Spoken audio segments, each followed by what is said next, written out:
नमस्कार, मैं रिया और आप देख रहे हैं लाइव सिटीज़। आज हमारे साथ डॉक्टर विनीता सिन्हा मौजूद है और डॉक्टर साहिबा पटना पारस में कार्यरत है। तो डॉक्टर साहिब, बहुत बहुत स्वागत है आपका हमारे चैनल में। नमस्कार। तो आज हम जानने वाले हैं, हम आपसे कुछ सवाल करें उससे पहले मैं चाहती हूँ कि आप हमारे साथ, हमारे दर्शकों के साथ अपने बारे में कुछ साझा करें। मेरा नाम डॉक्टर विनीता सिन्हा है और मैं पारस HMRI हॉस्पिटल में as senior consultant department of pathology में कार्यरत हूँ। और मैं यहाँ की समझिए सबसे शुरुआती फर्स्ट फ्यू डॉक्टर्स में हूँ। करीब यहाँ काम करते हुए मुझे 10 साल हो गए हैं और मैं लैब में मुख्यतः साइटोपैथोलॉजी और क्लिनिकल पैथोलॉजी देख रही हूँ। तो अगर लैब में बात करें तो लैब में आपकी क्या भूमिका है? देखिए, सबसे पहले तो मैं ये बता दूं कि हमारा लैब उच्चतम क्वालिटी के लिए वचनबद्ध है और बिल्कुल समय पर रिपोर्ट देने के लिए भी वचनबद्ध है, क्योंकि ये NABL एक्रीडिटेड है, यानी कि एक ऐसी अथॉरिटी है, नेशनल अथॉरिटी, जो ये प्रमाणित करता है कि हमारा लैब हर तरह की क्वालिटी से अबाइड कर रहा है। अब मैं बता दूं कि हमारे यहाँ स्कोप ऑफ सर्विसेज क्या क्या हैं, यानी कि हम क्या क्या काम, क्या क्या सेक्शंस कर रहे हैं। तो इसमें करीब करीब सारे टेस्ट हमारे यहाँ होते हैं: haematology, biochemistry, clinical pathology, histopathology, cytopathology, molecular pathology और माइक्रोबायोलॉजी। तो करीब करीब सारे सेक्शंस हमारे यहाँ हैं और हमारा एक अलग तरह से एक क्वालिटी कंट्रोल प्रोग्राम भी चलता है हर सेक्शन का। तो हम उच्चतम क्वालिटी देने के लिए प्रतिबद्ध हैं। अगर FNAC की बात किया जाए तो ये क्या है, इसके बारे में कुछ बताइए। ये बहुत अच्छा सवाल किया आपने, क्योंकि मैं एक साइटोपैथोलॉजिस्ट हूँ, सीनियर साइटोपैथोलॉजिस्ट। और साइटोपैथोलॉजी के अंतर्गत कुछ चीज़ें आती हैं, जैसे फाइन नीडल एस्पिरेशन साइटोलॉजी, जिसको शॉर्ट में FNAC कहते हैं।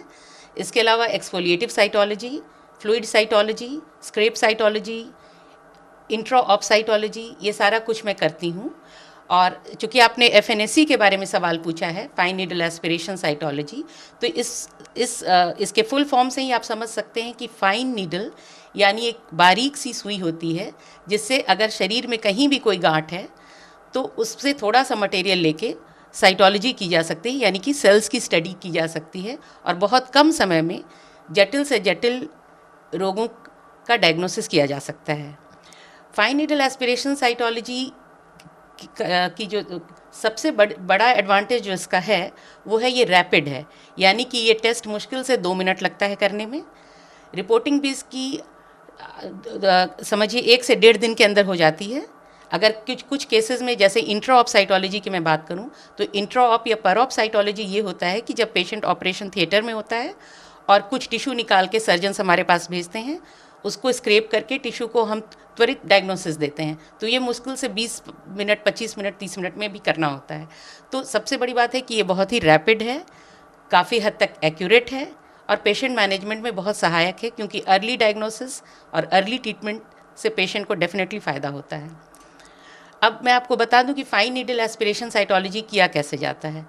तो शरीर में अगर कहीं भी कोई गांठ हो, आप उस गांठ तक, अगर ये शरीर के ऊपरी सतह पे है तो डायरेक्टली भी हम अप्रोच कर सकते हैं, जैसे किसी के हाथ में या किसी के गर्दन में या औरतों में ब्रेस्ट में या कहीं लिम्फ नोड्स, थायराइड की ग्रंथि कहीं भी बढ़ी हुई है, तो ये जो ऐसी स्वेलिंग्स जो कि हम डायरेक्टली उन तक पहुंच सकते हैं, वो हम डायरेक्ट FNAC यानी कि एक बारीक सी सुई ली जाती है, स्टेराइल स्वेलिंग को, सरफेस को स्टेराइल करके एक बारीक सी सुई उसमें डालते हैं, थोड़ा सा नेगेटिव सक्शन लेके कुछ सेल्स हम लेते हैं, फिर उसको स्टेन किया जाता है और उसकी स्टडी की जाती है। अच्छा, जो स्वेलिंग्स बॉडी में अंदर की तरफ हैं, जैसे कि फेफड़े में अगर कोई स्वेलिंग है, पेट के अंदर है, गॉल ब्लैडर में है, लिवर में है, जो कि ऐसे ऊपर से आप नहीं देख सकते, विजुलाइज नहीं कर सकते, तो वो फिर इमेज गाइडेड FNAC होती है, यानी कि अल्ट्रासाउंड में देखते हुए या फिर CT स्कैन में देखते हुए हम उस स्वेलिंग तक पहुंचते हैं। अब मैं इसमें एक चीज़ खासकर एक बात पे जोर देना चाहूँगी कि अगर पेशेंट को कहीं भी कोई गांठ है तो जब वो फिजिशियन के पास जाता है तो उसके पहले वो काफ़ी चिंतित रहता है कि ये गांठ का नेचर क्या हो सकता है। तो गांठ का नेचर ज़रूरी नहीं है कि कैंसर की वजह से हो, इन्फेक्शन भी हो सकता है, इन्फ्लेमेशन भी हो सकता है, और भी बहुत सारे कारण हैं जिसके वजह से बॉडी में गांठ हो सकता है, और कैंसर भी एक कारण है। तो एफएनएसी से ये फ़ायदा है कि कुछ ही घंटों में या ज़्यादा से ज़्यादा 1 से 1.5 दिन में पेशेंट को पता चल जाता है कि गांठ किस वजह से है। तो उस अगर ये कैंसर की वजह से नहीं है तो पेशेंट की समझिए 100% चिंता तो दूर हो जाती है। और अगर डायग्नोसिस में टीबी निकलता है या और किसी तरह का इन्फेक्शन निकलता है तो तुरंत ट्रीटमेंट भी शुरू हो जाती है। तो इसका रैपिड होना दूसरा एडवांटेज है इसमें चीप होना, यानी कि ये सस्ता है इन कंपैरिजन टू बायोप्सी या एक्सीजन बायोप्सी, इससे ये काफ़ी सस्ता है। तो सस्ता भी है, रैपिड भी है, और डायग्नोसिस ऑलमोस्ट, चूँकि मैं एक सीनियर कंसल्टेंट हूँ, करीब 10-12 साल से मैं एक्सक्लूसिवली साइटोलॉजी कर रही हूँ, तो हमारे यहाँ की डायग्नोसिस भी 100% हिस्टोपैथोलॉजी से मैच होती है 99.9% केसेस में। तो एक एक्सपीरियंस्ड आई की से करीब करीब बिल्कुल सटीक डायग्नोसिस कम समय में संभव है। अगर बात करें जैसे गांठ की, हम लोग बात ही कर रहे थे, तो कैंसर की वजह से भी गांठ होती है जैसा कि आपने बताया। तो अगर महिलाओं के साथ ऐसा हो, महिलाओं में कैंसर हो, जैसे ब्रेस्ट कैंसर हो गया, तो इस तरह के कैसे पहचान की जाती है? बिल्कुल, देखिए महिलाओं में मुख्यतः 2 कैंसर बहुत कॉमनली इंडिया में देखने को आते हैं। एक तो सर्विक्स का कैंसर यानी गर्भाशय के मुंह का कैंसर, और दूसरा ब्रेस्ट का कैंसर।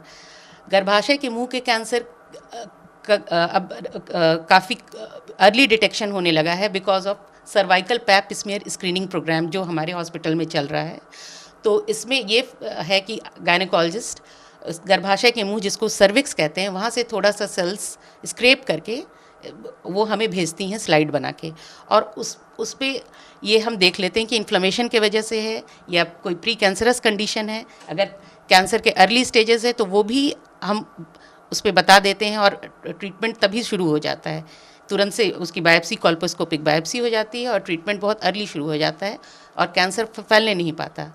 और इस तरह की जो साइटोलॉजी होती है उसको एक्सफोलिएटिव साइटोलॉजी कहते हैं, यानी कि सर्विक्स के मुंह पे से थोड़ा सा सेल्स लेके और उसको लैब में भेजा जाता है। और दूसरा है, जैसे दूसरा कैंसर जो महिलाओं में है वो ब्रेस्ट कैंसर।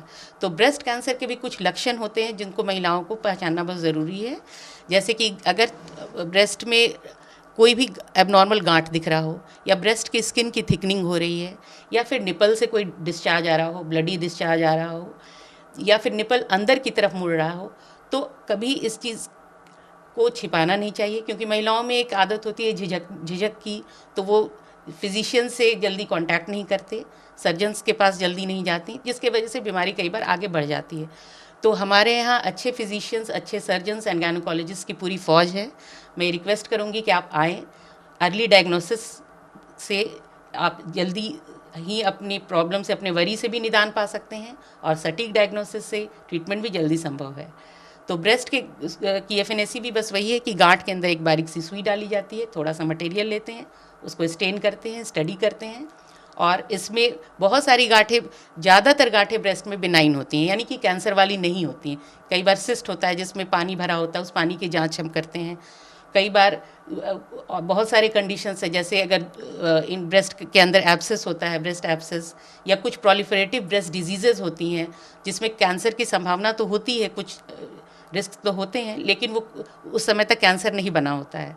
तो ऐसा नहीं कि ब्रेस्ट में कोई भी गांठ है तो आप कैंसर ही समझ लें, इसलिए जांच बहुत ज़रूरी है। और एफएनएसी इसी बात में सहायता करता है कि कम समय में 1 से 1.5 दिन के अंदर किसी किसी कंडीशंस में विद इन फ्यू आवर्स हम रिपोर्ट बता देते हैं, और पेशेंट को और डॉक्टर को ये मदद मिलती है कि आगे पेशेंट को मैनेज कैसे करना है।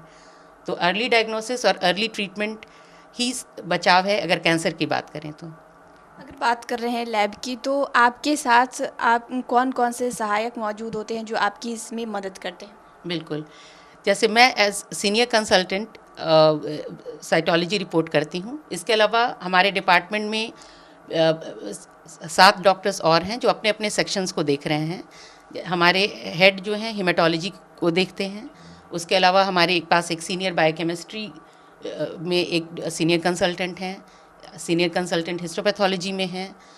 उसके अलावा हमारे पास सीनियर रेसिडेंट हैं, और बहुत सारे अच्छे एक्सपीरियंस टेक्नीशियंस हैं जो हमने बिहार भर से इकट्ठा किया हुआ है। और इसके अलावा पेशेंट, सबसे बड़ी बात है कि हमारा कैंसर इंस्टीट्यूट है, तो हमारे पास हर तरह के केसेस आते हैं, और 10 साल में समझिए हमारा डिपार्टमेंट बिल्कुल मैच्योर डिपार्टमेंट है। किसी भी तरीके का केस, इवन जो एडवांस्ड टेस्ट हैं वो भी हमारे यहाँ होती हैं, चाहे वो इम्यूनोहिस्टोकेमिस्ट्री हो या फिर मॉलिक्यूलर हो, सारे टेस्ट हमारे यहाँ होते हैं। तो पेशेंट को एक ही छत के अंदर, लैब हमारा बिल्कुल पूरी तरह परिपूर्ण है। और जैसा कि मैंने बताया आपको कि ये NABL एक्रीडिटेड लैब है, यानी क्वालिटी के लिए हम बिल्कुल 100% वचनबद्ध हैं।